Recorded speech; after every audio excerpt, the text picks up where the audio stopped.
ဒီဗီဒီယိုကတော့ကိုကစိတ်ညစ်တိုင်းစိတ်တော့ကရောက်တိုင်းဘလို့မျိုးစိတ်နေသဘောထားတွေ view ဟာတွေပေါ့နော်ဘလို့ပုံစံမျိုးနဲ့အကောင်းဆုံးရင်ဆိုင်ဖြတ်တန်းရမလဲဆိုတာကိုဖြိုးကအရန်ကောင်းတဲ့စာအုပ်သုံးအုပ်ရဲ့အနှစ်ချုပ်ကနေပြီးတော့မှမျှဝေချင်ပါတယ်အဲ့စာအုပ်သုံးအုပ်ထဲကရန်ကောင်းတဲ့စာအုပ်လေးတုပ်ရှိပါတယ်အဲ့ဒါကတော့ Man Search for Meaning ဆိုတဲ့ Viktor Frankl ရေးထားတဲ့စာအုပ်လေးပါဒီစာအုပ်ကိုရေးထားတဲ့သူကနော် concentration camp ဆိုပြီးတော့မှနာဇီဂျာမနီတွေကဂျူးလူမျိုးတွေကိုရရက်ဆက်ဆက်တပ်ဖြတ်တဲ့တမိုင်းမှာတကယ်ကိုနာမည်တွင်ပြီးတမိုင်းကိုလေ့လာတဲ့သူတိုင်းမဖြစ်မနေသွားပြီးတော့မှလေ့လာရတဲ့တကယ်ကိုကြောက်စရာအကောင်းဆုံးဖြစ်ရဲ့အများကြီးတဲ့တစ်ခုဖြစ်တဲ့ပေါ့နော်ဒီ Holocaust ဆိုတဲ့ concentration camp နော်အကျဉ်းစခန်းမှာဖြစ်ပျက်ခဲ့တဲ့ကိစ္စတွေအကျဉ်းစခန်းကိုနော်သွားပြီးတော့မှအကျဉ်းသားအနေနဲ့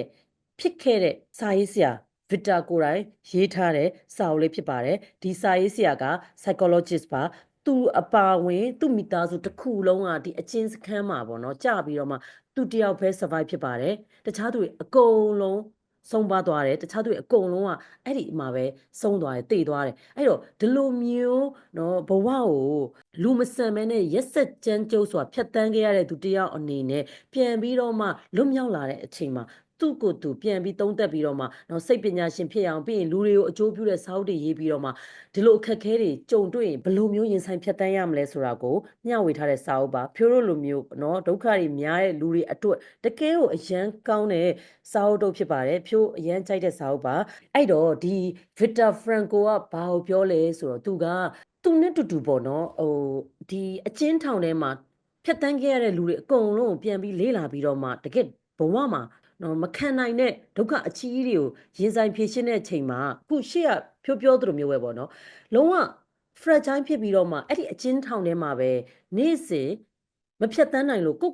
တက်တည်သွားတဲ့သူတွေအများကြီးရှိတယ်ပြီးရင် robust လိုမျိုးနော်အကျဉ်းထောင်သားအနေနဲ့ကိုခြောင်ကျခဲ့တယ်ပြီးတော့ရင်ပြန်ထွက်လာတဲ့အချိန်မှာ robust ဒုံရင်အတိုင်းပဲအဲ့လိုလူမျိုးတွေကြဘာဖြစ်လဲဆိုတော့ဒီလိုမျိုးတကယ်ခက်ရင်ဆိုင်ဖြစ်ရှင်းပြီးနောက်မှာဆိုရင်စိတ်ယောဂတွေဖြစ်တဲ့တာမန်လူမျိုးပြန်ရောက်မသွားဘူးဒါပေမဲ့ဒီ Viktor Frankl ကသူ့မှာလည်း formula လေးတစ်ခုရှိတယ်အဲ့ formula ဘာလဲ anti fragile အမိုက်ထဲကနေရွှေဖြစ်ပြီးတော့မှဒုက္ခတွေကနေရဲရင်လာတဲ့သူတွေမှာရှိတဲ့လက္ခဏာကကြတော့အခုအားလုံးကိုပြောမယ်ပေါ့နော်ဒီတရိကန်လေးထဲမှာရှိတဲ့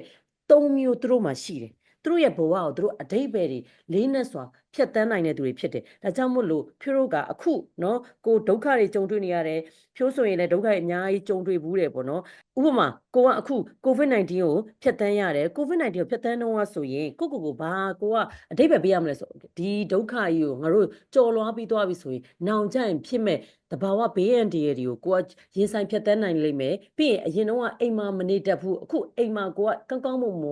ယ်လိုမျိုးနေ့စဉ်ဘဝကိုဖြတ်တန်းရမလဲဆိုတာသိမယ်အလုပ်တွေဆိုရင်လည်းဖြိုးတို့အလုပ်တွေဆိုရင်အရင်တော့ online ပေါ်မှာဖြိုးတို့အဲ့လောက်ကြီးထိကုမ္ပဏီတစ်ခုမ run တတ်ဘူး COVID-19 ဖြစ်သွားတဲ့အချိန်မှာဖြိုးတို့ Zoom ကနေပြီးတော့မှနော် Zoom ကိုပဲသုံးပြီးတော့အခုဖြိုးအားလုံးကို sharing လုပ်နေတယ်လို့မျိုးပဲဒီ video recording တွေလုပ်ပြီးတော့နော်တယောက်နဲ့တယောက် video conferencing တွေလုပ်ပြီးတော့မှစီးပွားရေးတစ်ခုဘယ်လို run ရမလဲဆိုတာသိလာတယ်အဲ့တော့အဲ့ဒီဒုက္ခတွေကနေပြီးတော့မှအဖြေတစ်ခုထွက်လာတယ်ပေါ့နော်အဲ့လိုမျိုး COVID-19 ဖြစ်နေတဲ့အချိန်မှာငါဘဝကြီးကတော့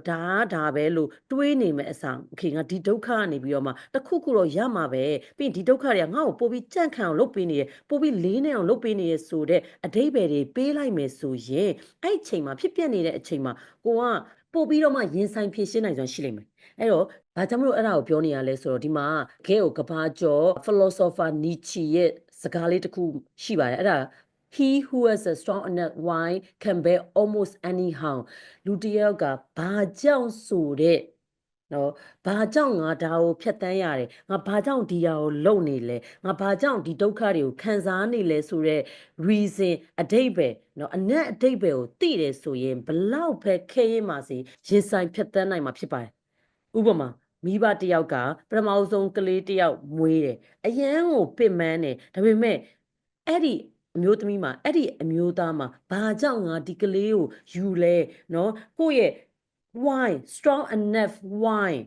you have a meaning ကြီးမားတဲ့အဓိပ္ပာယ်ရှိတယ်ဒါကြောင့်မလို့အဲ့ဒီဒုက္ခတွေကိုကိုကကြော်လွှားနိုင်တယ်ဒါကြောင့်မလို့အားလုံးကအခုလက်ရှိကိုဖြစ်ပျက်နေတဲ့ပြဿနာတွေကို strong and wide နော်မှန်ကန်တဲ့အဓိပ္ပာယ်ပေးတတ်ပါစေအဲ့ဒီမှန်ကန်တဲ့အဓိပ္ပာယ်တွေပေးတိုင်းမှာကိုကအမြဲတမ်းပဲရင်ဆိုင်ဖြည့်ရှင်းဖို့ရှာအလိုလျောက်အားတွေထွက်လာပါလိမ့်မယ်အဲ့တော့နော် strong and wide ဆိုတာဘာလဲဆိုတော့အခု attitude အမြဲတမ်းပဲဘဝကိုကောင်းမွန် anti fragile နီးလန်းနဲ့ဖြည့်ရှင်းနိုင်တဲ့သူတွေနော် Victor Frankl ရဲ့ formula အရအဲ့လူတွေမှာက attitude ကောင်းတယ်သူတို့ဒုက္ခဖြစ်တိုင်းသူတို့ရဲ့အတွေးခေါ်တွေ attitude တွေကမှန်တယ်အဲ့တော့ there are 3 path နီးလန်း3လမ်းရှိပါတယ်တကယ်ကိုဘဝအတိတ်ပဲအပြည့်နဲ့လောကရန်ကိုရင်ဆိုင်မို့ရှာအတွက်လမ်း3လမ်းရှိတယ်လမ်း3လမ်းနဲ့ကနော်တလမ်းကတော့ suffering bravely ဒုက္ခတွေကိုရင်ဆိုင်ရတဲ့နေရာမှာတတိရှိနဲ့ရင်ဆိုင်ဖြစ်ရှင်းပါကိုကကင်ဆာယောဂဖြစ်နေတယ်အဲ့ကင်ဆာယောဂကို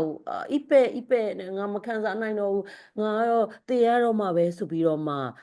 fragile ဖြစ်တဲ့လူလိုမျိုးခံစားနေမယ်စာ anti fragile နော်ဒုက္ခတွေကနေပြီးပို့ပြီးရဲရင်လာတယ်ပို့ပြီးတန်မာလာတဲ့သူတယောက်ပုံစံမျိုးနဲ့တခြားကိုခန္ဓာကိုယ်ရဘလောက်ပဲနော်ပျက်စီးနေပါစေစိတ်နဲ့အရင် fight ရမယ်အခုကျွန်တော်တို့တွေတဘာဝဘေးအန္တရာယ်တွေကိုခံစားရတယ်ရင်ဆိုင်ကြော်လွှားရမယ်အဲ့တော့အရင်ဆုံးငါဒုက္ခတွေကိုတတိရှိနဲ့ရင်ဆိုင်ဖြတ်သန်းမယ်နော် start with your mind ကိုယ့်ရဲ့စိတ်နဲ့သဘောထားနဲ့စပြီးတော့မှ fight ပါ suffer bravely ဒုက္ခတွေဆိုတာနာကျင်မှုတွေဆိုတာဖြိုးအတွက်အများကြီးရှိမှာပဲအဲ့ဒီနာကျင်မှုတွေကို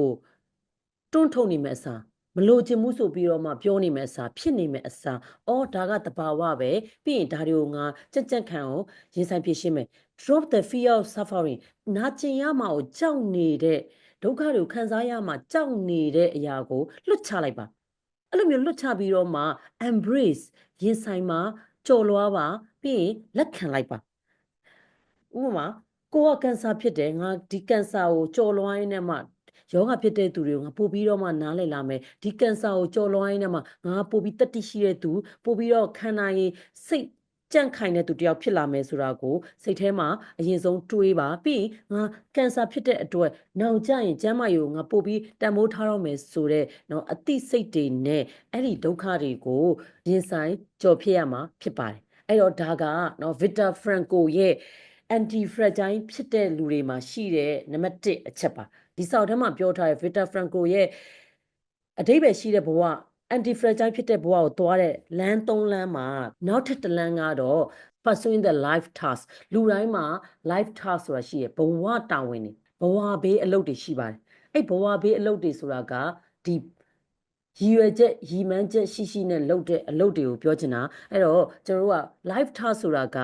basically ပေါ့နော်ဖြိုးမြဲနဲ့ပြောပါတယ်ကောင်းမွန်တဲ့ career ကိုရွေးချယ်ပါလို့ပြီးရင် experience တွေဘဝအတွေ့အကြုံတွေကိုတန်ဖိုးထားပါဆိုတာဖြိုးခဏပြောတယ်အဲ့ဒါဘာလဲဆိုအဲ့ဒါတွေက life task တွေပဲအခု Victor Frankl ပြောတဲ့နော်ဒုက္ခတွေကြုံရင်အကောင်းဆုံးဖြေရှင်းနိုင်တဲ့သူတွေက creative values အရင်အားကောင်းတဲ့သူတွေ creative values ဆိုတာက they have a meaning from doing something that they love ကိုကြိုက်နှစ်သက်တဲ့အလုပ်ကိုယ့်ရဲ့နှလုံးသားနဲ့နီးစပ်တဲ့အလုပ်တွေကိုလုပ်ရင်းနဲ့မှဘဝအတိတ်ပဲတွေပြည့်နေတဲ့သူတွေကဒုက္ခတွေကိုကောင်းမွန်ရင်ဆိုင်ကျော်လွှားနိုင်တယ်ဥမာကိုကပကြီးဆွဲတာကြိုက်တယ်ဆိုရင်ပကြီးဆွဲတယ်ကိုလှုပ်တဲ့အလုပ်ကဟင်းချက်တာကြိုက်တယ်ပြီးကိုကစားတောက်ဆိုင်ကိုကောင်းမွန်စီမံခန့်ခွဲနိုင်လို့စားတောက်ဆိုင်လေးဖွင့်ကျင်လဲအဲ့တော့စားတောက်ဆိုင်ဖွင့်တယ်နော်ကုမ္ပဏီမှာသွားပြီးတော့အလုပ်လုပ်မဲ့အစားဂုံရှိလို့ဆိုပြီးတော့ကိုမကြိုက်တဲ့အလုပ်ကြီးကိုတွားလုပ်နေမဲ့အစားကိုတကယ်ချိုက်နေတတ်တဲ့ light task ကိုဘဝရီမန်းချက်တွေနော်ကိုတကယ်လှုပ်တဲ့အလုပ်ကိုရွေးချယ်ပြီးတော့မှ value creation တန်ဖိုးတွေကိုဖန်တီးနေတဲ့လူတယောက်ဖြစ်မယ်ဆိုရင်အမြဲတမ်းပဲဘဝကိုအတိတ်ပဲပြည့်နဲ့စွာရင်ဆိုင်ဖြည့်ရှင်းနိုင်မှာဖြစ်ပါတယ်အဲ့တော့ကို teaching ကြရင် teaching အမြဲလုပ်နေပါနောက်ထပ်ပြောချင်တာတစ်ခုရှိတယ်အဲ့ဒါဘာလဲဆိုတော့တစ်ခါလေကြရင်ပြောလို့ဟုတ်တယ်မြန်မာပြည်မှာနေရ teaching ကိုကြိုက်တယ်ဒါပေမဲ့စီးပွားရေးအရာအလုပ်အရာစာတင်တာပတ်စံမရဘူးဒါဆိုရင်ပတ်စံရတဲ့အလုပ်ကိုလုပ် but စနေတနင်္ဂနွေမှာကိုအပြင်းထူနေတာမဟုတ်ဘဲနဲ့စာသွားတင်ပါဒါကကိုယ့်ရဲ့နော် creating value ပြီးရင်ကိုယ့်ဘဝကိုအနက်အဓိပ္ပာယ်တွေကိုလေးနဲ့စီပါတယ်အဲ့လိုမျိုးအဓိပ္ပာယ်ရှိတဲ့ဘဝကိုနေရဲ့သူမှသာလေတကယ်လောကရန်နေကြုံပြီဆိုရင် anti fragile ဖြစ်မှာ okay ဒါကြောင့်မလို့ always pursue your life task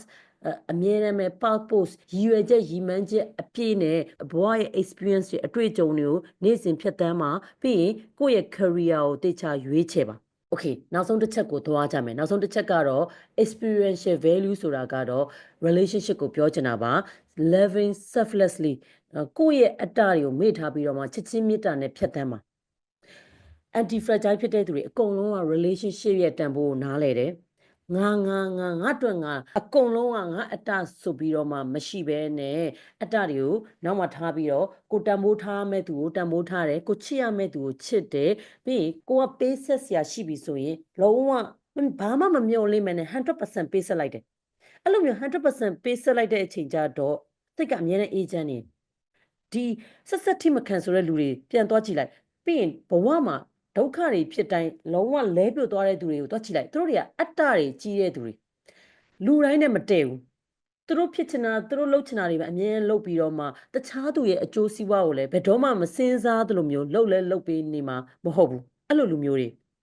တကယ် anti fragile ဖြစ်တဲ့သူတွေကကြတော့ they know how to love လူတွေကိုမေတ္တာဘယ်လိုထားမလဲဆိုတာသိတယ်နော်တရိတ်ဆန်လေးတို့မေတ္တာဘယ်လိုထားမလဲဆိုတာသိတယ်ပြီးရင်သူတို့ကိုသူတို့ဘယ်လိုမေတ္တာထားမလဲဆိုတာလည်းသိတယ် love selflessly လို့ပြောလိုက်ပြီဆိုရင်သူများကိုချစ်ရုံနဲ့မကဘူးနော်အတ္တမရှိဘဲနဲ့ချစ်တယ်ဆိုတာကသူများကိုပဲချစ်ရမှာမဟုတ်ကိုလည်းချစ်ရမှာကိုအရင်ဆုံးအတ္တမထားဘဲနဲ့နော်ကိုကောင်းမှုအောင်လို့ချစ်တတ်တယ်ဆိုရင်သူများကိုလည်းချစ်တတ်မှာဖြစ်ပါတယ်ဒါကြောင့်မို့လို့ဆက်ဆံရေးတွေကိုတန်ဖိုးထားပြီးတော့မှနော်လူတိုင်းနဲ့ချစ်ချင်းမေတ္တာကိုကရက်ရောစွာပေးဆက်ရင်ကိုလည်းချစ်ချင်းမေတ္တာကိုရက်ရောစွာပေးရင်နဲ့မှရင်ဆိုင်ဖြတ်သန်းနေမယ်ဆိုရင်ဘဝဒုက္ခတွေကိုကောက်ကောက်မှုကြော်လွှားနိုင်ပါလိမ့်မယ် anti fragile အမိုက်ထဲကရွှေလိုလူသားဒုက္ခတွေကနေပြီးပို့ပြီးရဲရင်လာတဲ့တန်မာလာတဲ့လူမျိုးဖြစ်လာပါလိမ့်မယ်โอเคဒါကတော့ကမ္ဘာရဲ့သမိုင်းမှာဒုက္ခကြီးစွာရင်ဆိုင်ဖြတ်သန်းခဲ့တဲ့ပေါ့နော်အကျဉ်းထောင်ထဲမှာနေခဲ့ရတဲ့စိတ်ပညာရှင် Viktor Frankl ပြောတဲ့ formula လေးဖြစ်ပါတယ်ဒီ formula လေးကိုပြန်ပြီးတော့ဒီနေရာမှာချင်းချုံရမယ်ဆိုရင်နီလန်၃လမ်းရှိတယ်ပထမဆုံးလမ်းကကိုယ့်ရဲ့စိတ်နေသဘောထားမှန်ကန်တဲ့စိတ်နေသဘောထားနဲ့ဒုက္ခတွေကိုရဲရင်စွာရင်ဆိုင်ဖြေရှင်းမှာဒုတိယနီလန်ကတော့ creative values เนาะကိုယ့်ရဲ့ဘဝမှာကိုယ့်အလုပ်ကိုကောင်းမှုအမြဲတမ်းတေချာရွေးချယ်ပါပြီးရင်ဘဝအတွေ့အကြုံတွေเนาะအလုပ်လို့ပြောလိုက်ပြီဆိုတော့ဒါဘဝအတွေ့အကြုံပြောတာပဲ job နဲ့ life experience တွေကိုတကယ်ကြိုက်နှစ်ပြီးတော့မှကိုယ့်ဘဝကိုပို့ပြီးအာဟာရဖြစ်စေမဲ့အလုပ်တွေအာဟာရဖြစ်စေမဲ့ဘဝအတွေ့အကြုံတွေကိုအမြဲတမ်းပဲ collect လုပ်နေပါအဲ့ဒီဘဝအတွေ့အကြုံတွေနဲ့ပဲနေ့စဉ်ဖြတ်သန်းမှာပြီးရင်နောက်ထပ်တစ်လမ်းကတော့ချစ်ချင်းမေတ္တာတွေအပြည့်နဲ့ရှေ့ဆက်ပါလို့ပြောချင်ပါတယ်မဖြိုးဖြိုးရေးတဲ့စာအုပ်ကိုရှင်တို့ application မှာအတန်းနဲ့ရောစာနဲ့ပါဖတ်ရှုနားဆင်နိုင်ပါတယ်